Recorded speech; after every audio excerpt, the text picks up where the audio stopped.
appuyer sur le bouton. C'est une bonne chose. Yes. Salut Sarah. Salut Steph. Ça va? Oh bah ouais, moi ça va. Super. Et ben aujourd'hui, on va parler d'un livre que J'adore. dont je n'ai lu que le début et dont tu as lu l'intégralité, qui s'appelle What You Do Is Who You Are de Ben Horowitz. C'est qui Ben Horowitz? Alors Ben Horowitz, c'est un entrepreneur qui a monté une entreprise qui s'appelait Opsware et qui a été revendue à HP pour 1,6 milliard de dollars en 2007. Et il a fondé avec comment il s'appelle, Marc Andreessen, un fonds d'investissement, un des plus gros fonds américains qui s'appelle Andreessen Horowitz, donc leurs deux noms. Et lui, son histoire, c'est un peu le paria du monde start-up à la base, parce que c'est un introverti, il est timide, il sait jamais comment faire.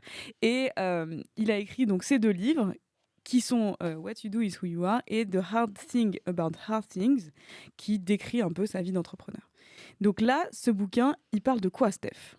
Il parle de culture. Yes. Culture. Et ce que j'ai aimé, c'est qu'il parle de culture d'entreprise, évidemment, parce que comme tu l'as dit, c'est un entrepreneur, donc ça, on va parler business. Mais il s'inspire de la culture avec un grand C, au sens hyper large. Donc il prend des exemples historiques, on va en parler, il parle d'un mec qui a fondé le gang de prison le plus connu des États-Unis, etc.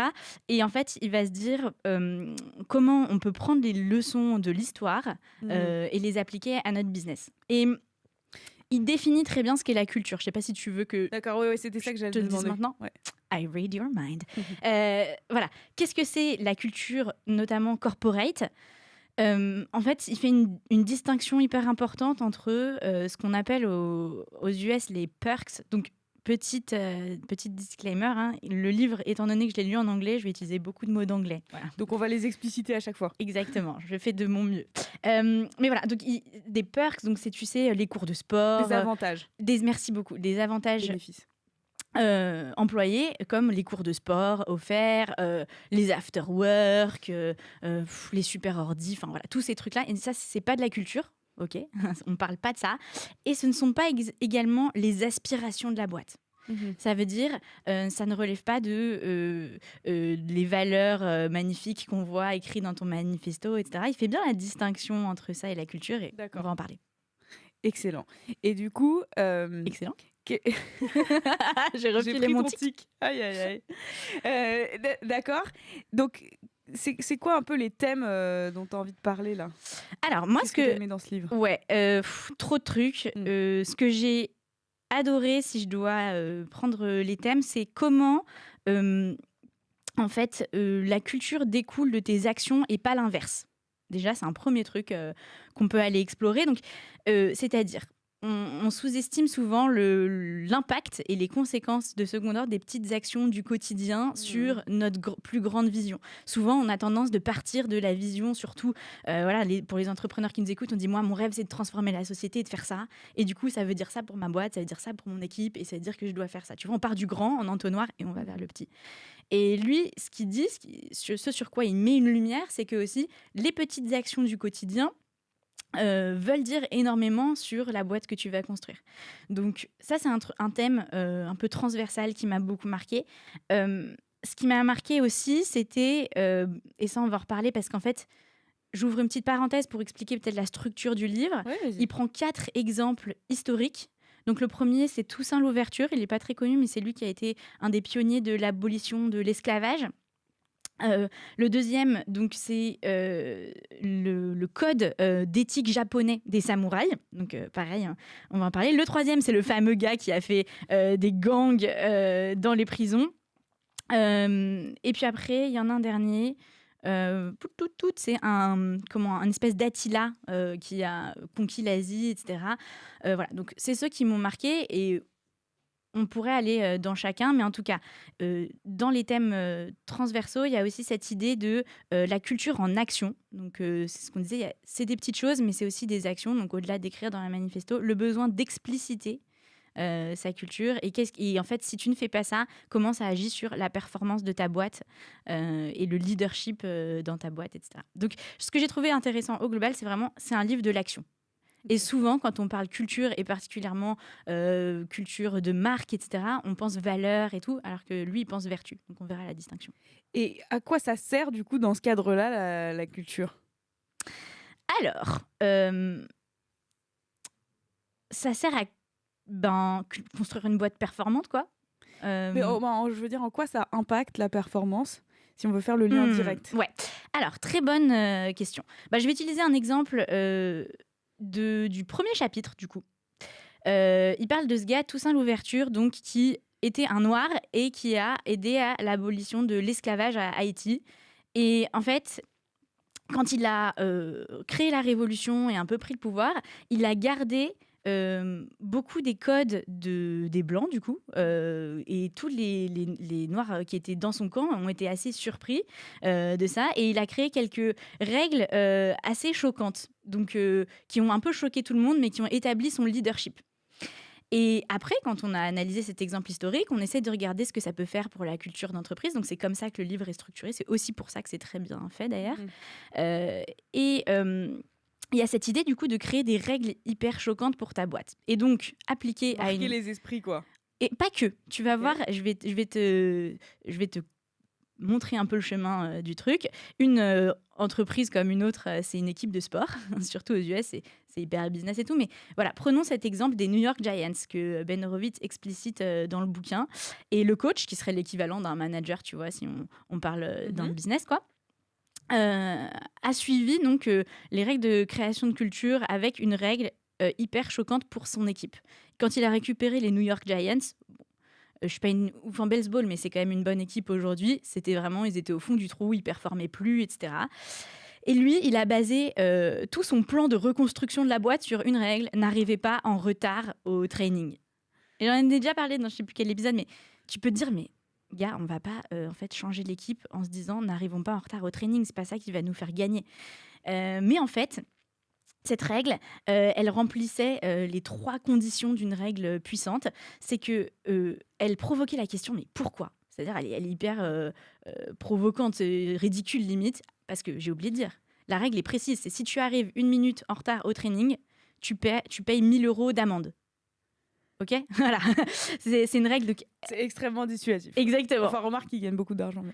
Ouais, peut-être pas à cette époque. Je sais pas, à cette époque-là, en fait. Ouais, 1 000 € par jour de retard. Franchement, si tu arrives tous les jours en retard, ça fait 5 000 € par semaine. Même si tu gagnes beaucoup d'argent, ça fait 5 fois 4, je sais pas, 20 000 € par mois. T'as pas envie de les donner parce que t'es en retard à ton training, quoi. Donc voilà. Donc, cette règle, elle est vraiment... un peu absurde, limite, quoi.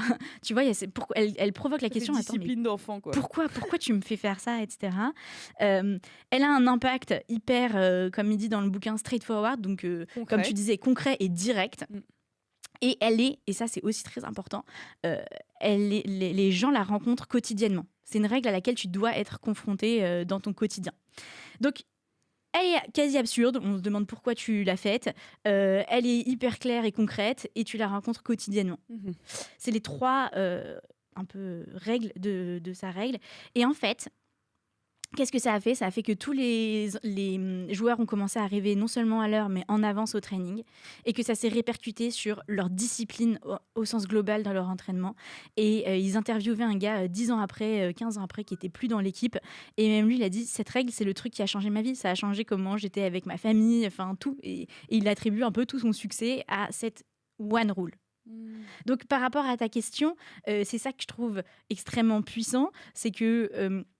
la culture que tu mets dans une boîte, elle va vraiment concrètement changer ta façon d'agir, ta façon de travailler, ta façon de penser aux choses. Et donc, en tout cas, résultat qui devrait être en accord avec la culture que tu veux mettre dans ta boîte. Et c'est vrai ce que tu disais tout à l'heure, parce que moi, j'essaie de réfléchir en même temps à comment ça s'applique chez nous ou chez d'autres boîtes. Yes. Et en réalité, on a souvent des valeurs, tu vois, des choses auxquelles on se raccroche parce que on pense que c'est la culture de la boîte. Mais quand ça ne se traduit pas en quelque chose de concret, qu'on rencontre tous les jours et qui nous permet de prendre des décisions tous les jours, c'est vrai que c'est très vague et parfois on s'en éloigne. Exactement. Et ça, et c'est le point que je voulais faire juste après. Il disait quelque chose que j'ai retenu de ce bouquin. S'il y a une phrase, c'est forget the rule, forget the culture. Mhm. Donc, d'avoir cette règle hyper puissante, ça ancre la culture dans quelque chose de tellement concret que tu peux pas l'oublier. C'est pas ce truc vague de ah c'est quoi nos valeurs et tout. C'est ta boussole. Moi, chez Jab, une règle, si je devais dire qu'on en a une, j'aime bien me dire que c'est un peu si tu peux parler à la personne, n'envoie pas, enfin décroche ton téléphone, tu vois, genre si t'as un problème en fait, ou si tu veux dire quelque chose à quelqu'un, décroche ton téléphone. C'est vrai. Tu vois. Et c'est marrant parce que ça transpire dans dans toutes nos vies aussi. Ouais. Parce que c'est un truc qu'on fait ici. Dès qu'on doit dire quelque chose à quelqu'un, on appelle. Parce que c'est aussi dans l'ADN de ce qu'on fait, de se dire on va pas envoyer des boucles mail, on va pas faire des trucs trop automatisés, on va essayer d'être un maximum humain et direct pour avoir des bons résultats. Et du coup, ça transpire dans toutes les actions. Ouais. C'est-à-dire, je dois dire quelque chose à une amie que j'ai pas vue ou voilà, à qui j'ai un truc à dire. Au lieu de lui envoyer un SMS, je vais l'appeler. Et si elle répond pas, je vais lui envoyer une note vocale, en fait. Ouais, exactement. Alors ça, c'est encore un petit sujet, mais voilà, c'est très puissant ce que tu dis parce que c'est vraiment ça. Ça veut dire, qu'est-ce que ça veut dire, cette action par rapport à nos valeurs? Bah ouais, c'est l'humain, c'est aussi le courage, parce que parfois, on préférait envoyer une longue tirade pour dire pourquoi, nanana, mais en fait, c'est plus courageux de prendre son téléphone. Bah aussi, c'est du bon sens pragmatique, hein, quand même, parfois c'est plus rapide. Donc, c'est ça, c'est partir de cette règle-là et dire mais qu'est-ce que ça dit sur nos valeurs? Plutôt que d'essayer, et encore une fois, c'est ce que j'aime, il prend le truc à l'envers, de partir de nos valeurs et de dire donc notre valeur c'est ça, comment on pourrait le traduire en action? Donc, et en fait, on se rend compte au fur et à mesure que ça a une portée qui est beaucoup plus large que juste l'action en elle-même. Exactement. Donc ça, c'est un peu le truc qui m'a marqué et qui est hyper concret et que chacun peut prendre pour soi. Là, si tu nous écoutes, je pense, réfléchis à ça pour ta vie, parce que tu peux l'appliquer pour ton business, mais peut-être aussi pour toi-même. Souvent, quand on se cherche, on se pose un peu des questions sur qui on est, notre identité et tout. Ça peut être un exercice drôle à faire. Et il y a quelques questions d'ailleurs par rapport à ça. Qui pose dans le livre et que j'aimerais bien lire, si tu m'autorises. Access granted. Merci. Qui peuvent aider pour définir ta culture. Donc, par exemple, et pensez, quand je vous lis ces questions, à répondre comme si vous étiez Amazon ou Apple. Il te le dit. Pourquoi Amazon ou Apple? Tu vas voir. Parce que je vais te dire une seule question, par exemple.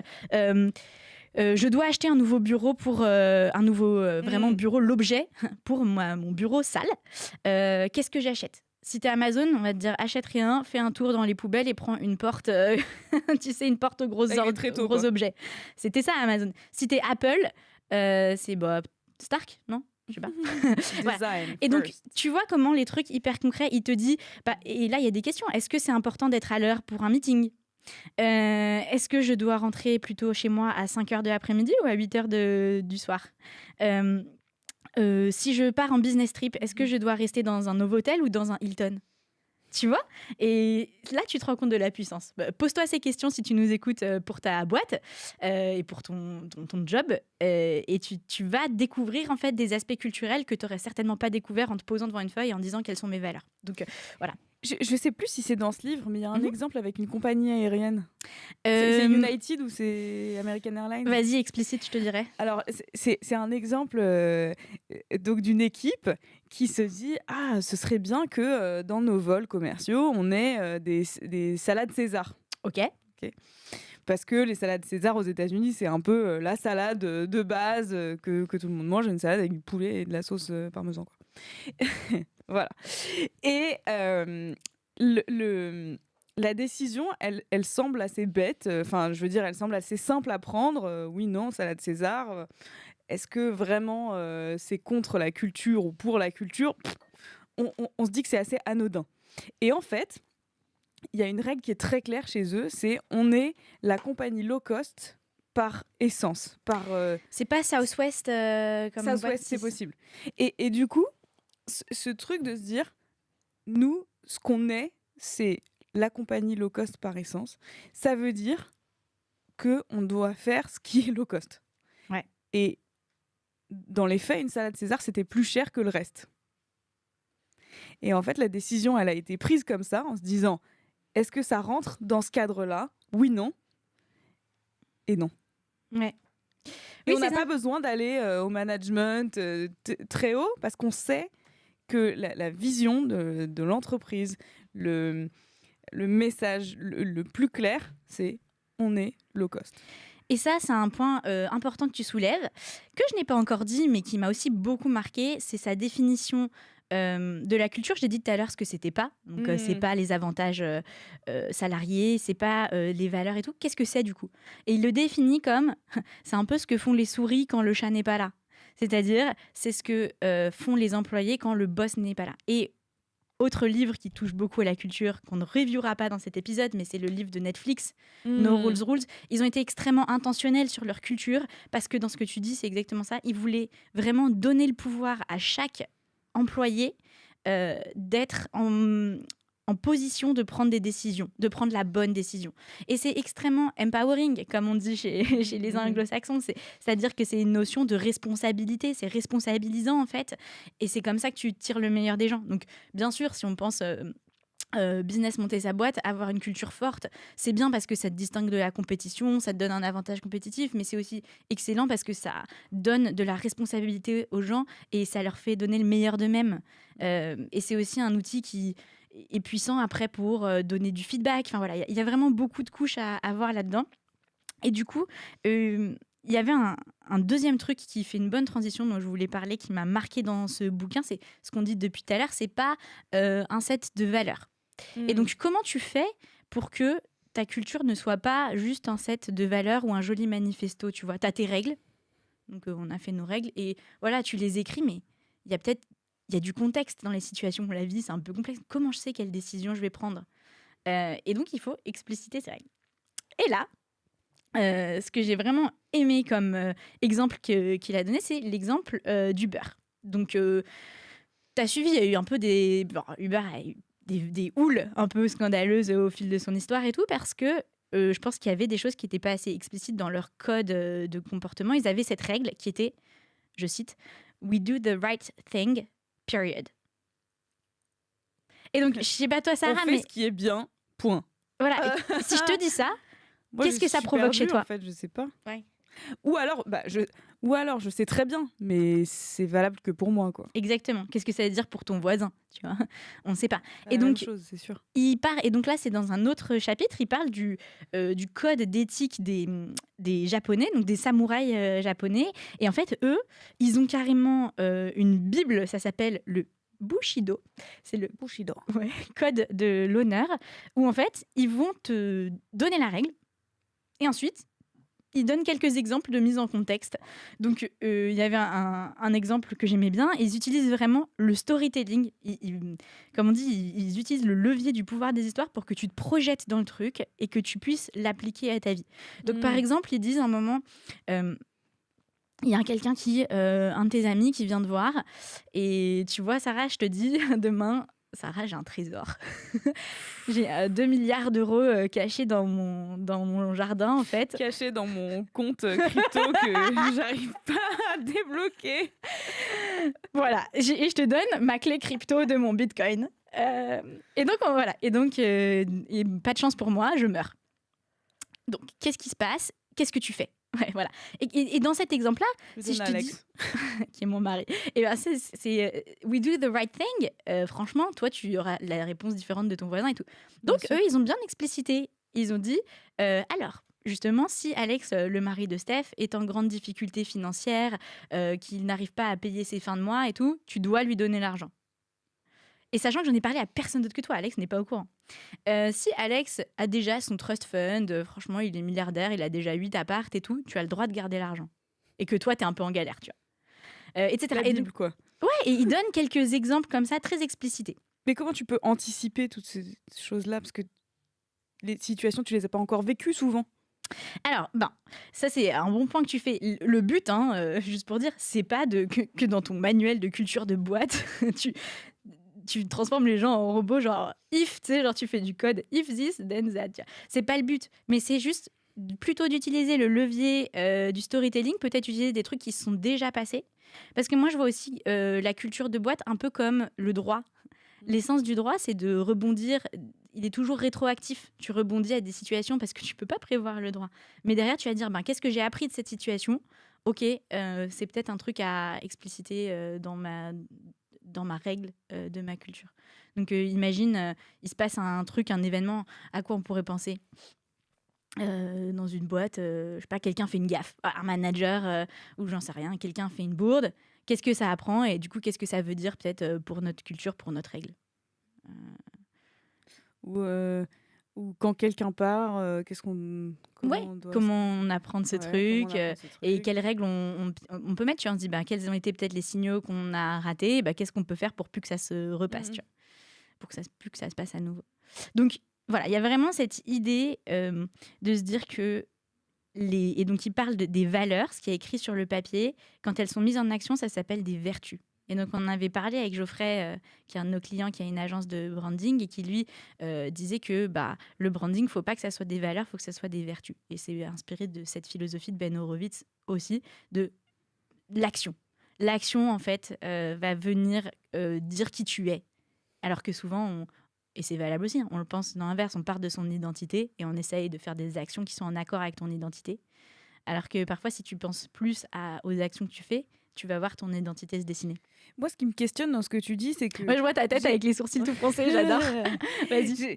J'ai un peu du coup le sentiment que on aurait envie d'amasser une liste de règles très concrètes. Et du coup, tu parles de droit, le code pénal, honnêtement, c'est solide comme C'est livre. solide, oui. Donc, je me questionne un peu sur c'est quoi la limite entre faire plein de règles trop concrètes et du coup faire quasiment du micromanagement à travers la culture. Ça, c'est le danger. Voilà, c'est le danger. Et faire pas suffisamment de règles pour que ça couvre un bon panel de situations ou un bon panel de types de décisions, quoi. Ouais, j'aime bien ce que tu dis. Le but, moi je dis souvent créer une règle, tu vois, c'est qu'il y ait une règle qui soit hyper symbolique et qui cristallise toute la culture. Après, pour arriver à cette règle, il faut peut-être expérimenter. Moi, la façon dont je le vois, pour ceux qui n'auraient pas trouvé vraiment leur règle, ça serait de se dire, on teste un truc un peu tous les 6 mois, tu vois, ou peut-être 6 mois c'est long, mais 3 mois, et on voit les impacts que ça a et on réajuste. Mais oui, le but, c'est clairement pas de créer une bible de règles, t'onboardes quelqu'un de nouveau, tiens, apprends tout ça par cœur et agis comme ça. C'est pas du tout ça. Mais en revanche, il y a vraiment quelque chose à apprendre, je pense, de ce truc de vouloir se dire... Aujourd'hui, tu sais, tout le monde veut, et c'est normal, avoir des valeurs un peu nobles et tout ça, et on voit, hélas, que les actions sont pas toujours en accord. Et je pense que c'est très vrai parce qu'il y a beaucoup de boîtes qui disent nos valeurs, c'est l'authenticité, l'humain. Alors ça, c'est vraiment toujours marrant. Nos valeurs, c'est l'humain. Et après, ils envoient que des emails. Ouais, et quand tu les appelles, ils sont pas... Et quand tu les appelles, ils sont exécrables.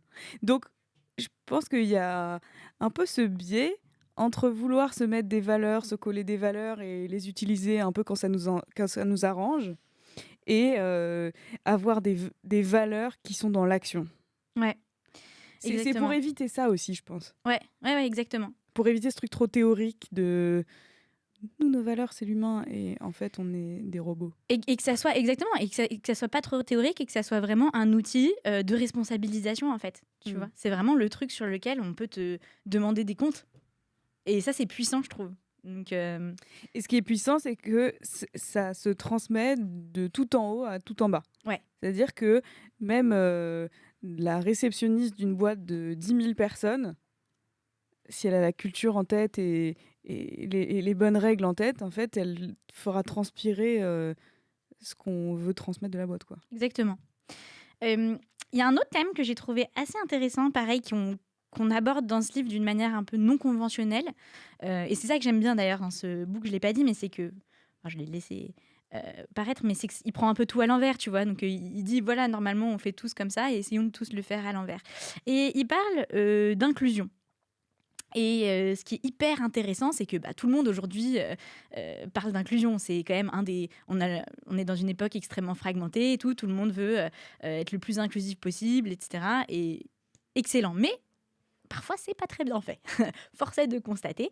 Et lui, ce qu'il dit, c'est que il y a une responsabilité. Et là, on sort un peu de la culture, mais j'ai trouvé vraiment cette anecdote hyper intéressante. Donc, j'aimerais bien qu'on en discute toutes les deux.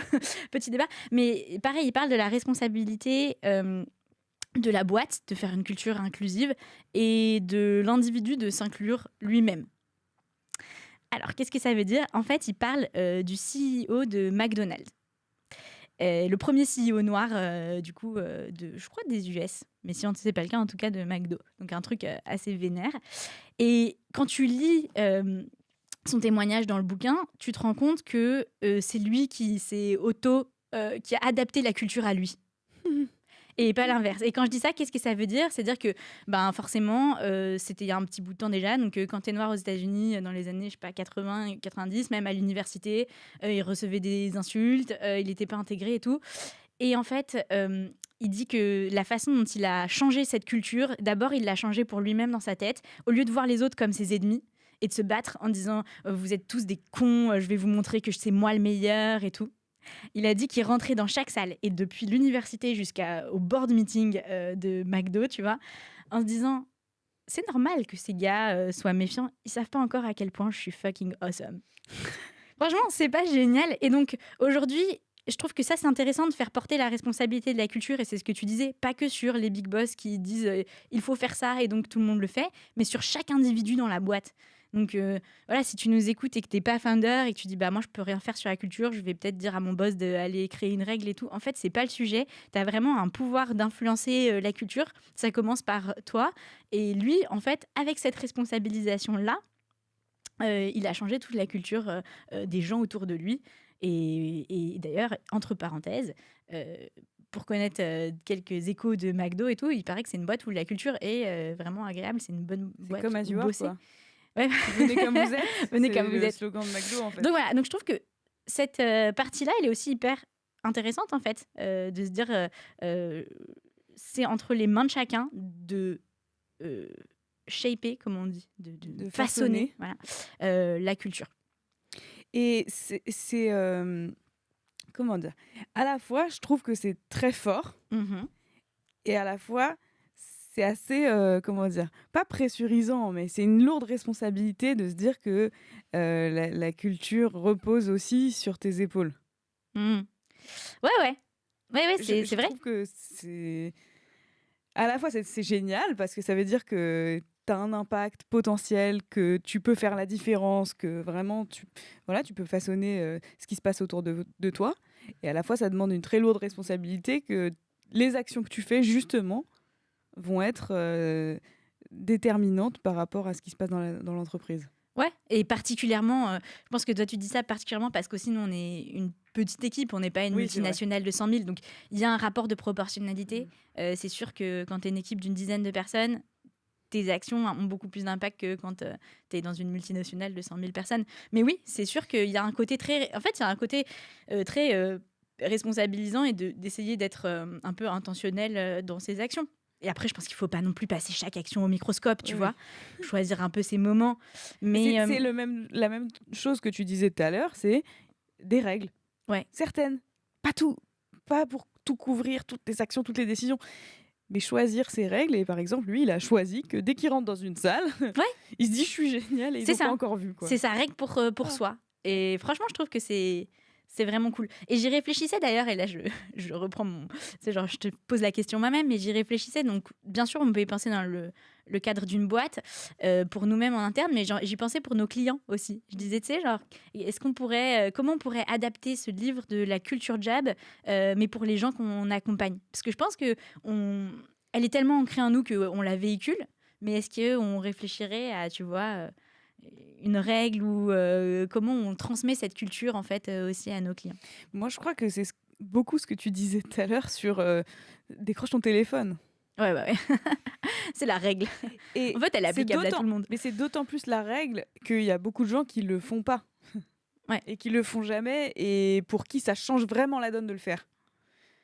Tu vois, je pense à plein de clients, mais je pense à Camille notamment. Ouais. Qui est un de nos clients qui arrive ici, il a la pêche, il est en pleine forme, et en fait le fait de décrocher son téléphone et d'appeler même ses anciens contacts, d'appeler des gens, d'appeler du monde, de rencontrer du monde, ça a changé son quotidien. Ouais. Et il arrive ici, le mec il est en feu, il court dans tous les sens. Il a trop hâte, même en dehors du Trop mardi. content, Camille, si tu nous écoutes. Je sais qu'il nous écoute en plus. Merci Merci pour ton énergie. pour les mèmes que tu nous envoies. Moi, il m'envoie des mèmes le lundi, genre moi le mardi et tout, avec un petit bonhomme qui fait la fête, il a hâte de venir et tout. J'adore. Et c'est vrai, je pense décrocher son tel, ça fait la différence de fou, quoi.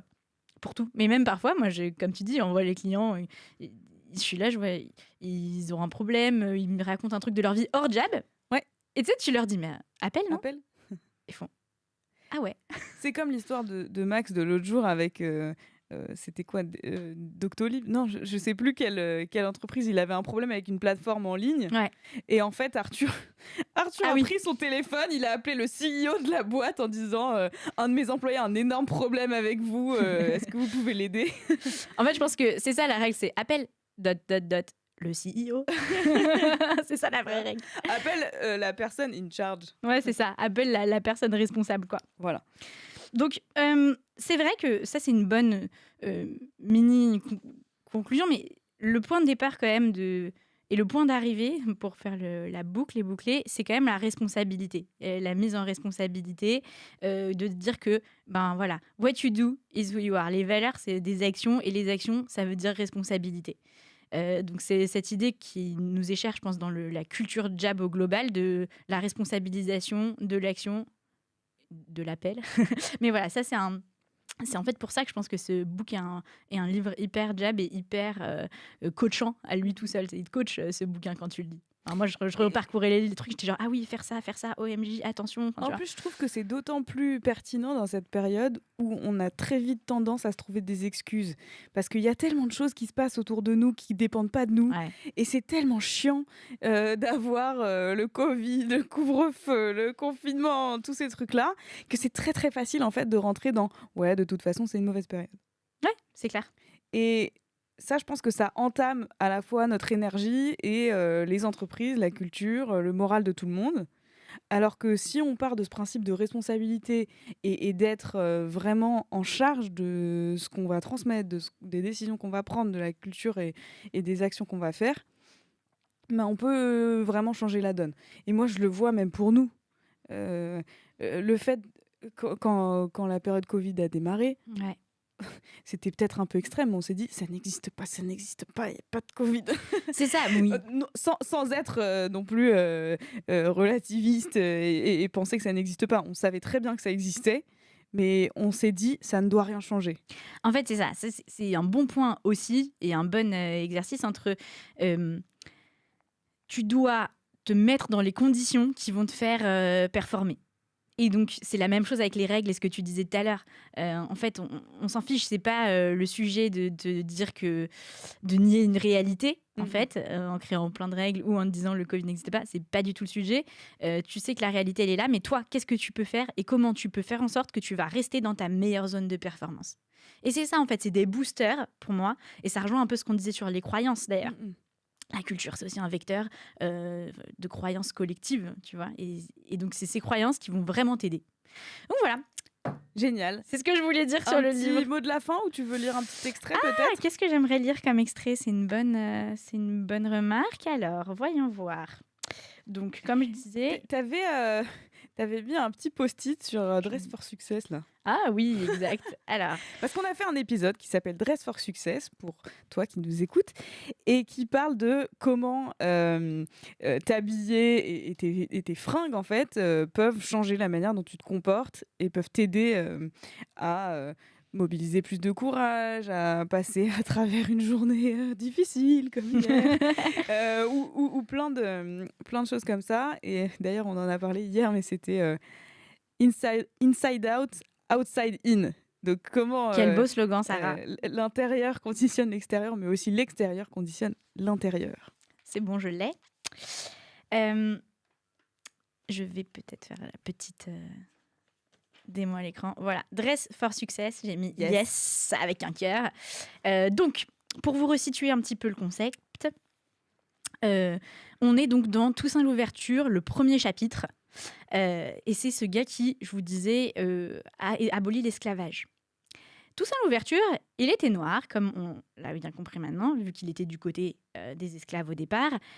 mais il s'est habillé comme un blanc. Donc imaginez un peu le contexte, hein. On est 18e siècle, il me semble.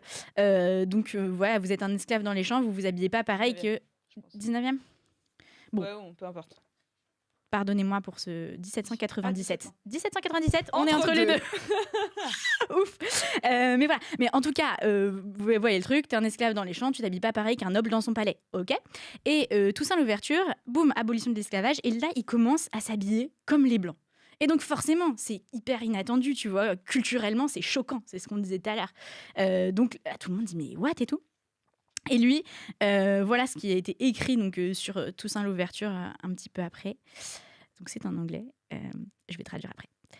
Eager to show that they were more than a pillaging mob, the rebels took on all the trappings of a European army of the old regime, complete with aide de camp, laissez-passer and fancy officer brevet. Que veut dire cette phrase?